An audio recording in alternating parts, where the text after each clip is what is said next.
একেবারে সুসজ্জিত হয়েছে মণ্ডপ সজ্জা। সেই আমাদের সঙ্গে রয়েছেন আমাদের প্রতিনিধি সুমন মজুমদার। সুমন, জানতে চাইবো এই মুহূর্তে কল্যাণীর পুজো মণ্ডপ আমরা দেখছি যে মানে বলা যেতে পারে খুব কালারফুল একটা মণ্ডপ। কি দেখতে পাচ্ছ, মানে দর্শনার্থীদের ভিড় কতটা চোখে পড়ছে, এবারে তারা কি ভাবনায় এই মণ্ডপ সজ্জা তুলে ধরেছে?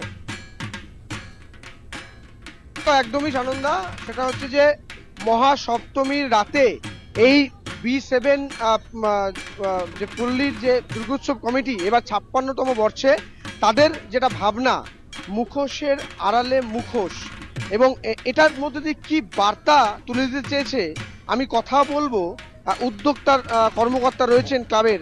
এই যে আপনারা যেটা থিম রেখেছেন, এটার মধ্যে কি বার্তা তুলে দিতে চেয়েছেন? আসলে বক্তব্য এই যে সারা পৃথিবীতে সভ্যতা যত এগিয়েছে, মানুষের বিবর্তন হয়েছে, মানুষের ভাবনার পরিবর্তন হয়েছে। প্রত্যেকটা মানুষ কিন্তু মুখোশ পড়ে আছে, কোনো মানুষ তার নিজের মুখে কিন্তু নেই। আমি হৃদয়ের মধ্যে যা ভাবি সেইটা কিন্তু প্রকাশ করি না। মা সন্তানের কাছে না, মা স্বামীর কাছে না, বাবা মায়ের কাছে না, বাবা ছেলে মেয়ের কাছে নয়, সমাজে বন্ধু বান্ধব কেউ তার মনের কথা খুলে কাউকে বলে না। আমি যেটুকু বলি সামাজিক একটা অ্যাডজাস্টমেন্টের জন্য সব বলি। কেউ তার মুখোশ খুলে হৃদয়ের যে অনুভূতি সেটাকে প্রকাশ করে না সারা পৃথিবীতে। রাজনৈতিক ব্যক্তিত্ব বলুন, সামাজিক ব্যক্তিত্ব বলুন, ও যারা সাংস্কৃতিক জগতে আছেন তাদের কথাই বলুন, সর্বত্র এই ভাব চলছে সবখানে। আমরা একটা বলি গতিময় এবং বিজ্ঞান দ্বারা আদৃত হয়ে চলছি, এটা তারই একটা শিকার। তো সেইটাই আমাদের ভাবনা হলো, মা আসছেন, এই মুখোশ পরে আমাদের যে মুখ, এই মুখোশগুলোকে খুলে বলবে তুমি মানুষ, তুমি প্রত্যয়ী হও, তোমার ভাবনা তুমি প্রকাশ করো সৎভাবে।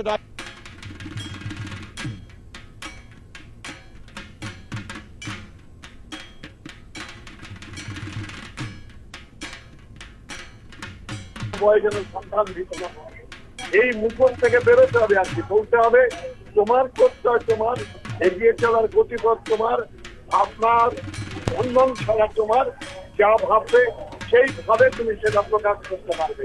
এইটাই হলো মূল। দেখুন এক একটা মুখোশের অভিব্যক্তি এক এক রকমের।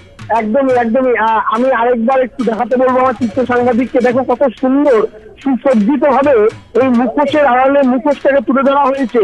যে এক একটা মানুষের যে বলছিলেন কর্মকর্তা যিনি রয়েছেন ডক্টর নীলিমেশ রায়চৌধুরী, তিনি বলছিলেন যে এই মুখোশের আড়ালে মানুষ মুখোশ পরে থাকে। এবং এই মুহূর্তে ভিড়টা আমি একটু দেখাতে বলবো। তুমি দেখতে পাচ্ছ যে যত রাত বাড়ছে তত কিন্তু মানুষের ঢল বাড়ছে, এবং এত সুন্দর ভাবে সুসজ্জিত করে এই মণ্ডপ তুলে ধরা হয়েছে তা দেখতে কিন্তু দূরান্ত থেকে আমরা বুঝতে পারছি যে যথেষ্ট কিন্তু এই ভাবনার মধ্যেও কিন্তু একটা অভিনবত্ব রয়েছে, মুখোশের আড়ালে মুখোশ। আপাতত ধন্যবাদ সুমন্ত ভাই।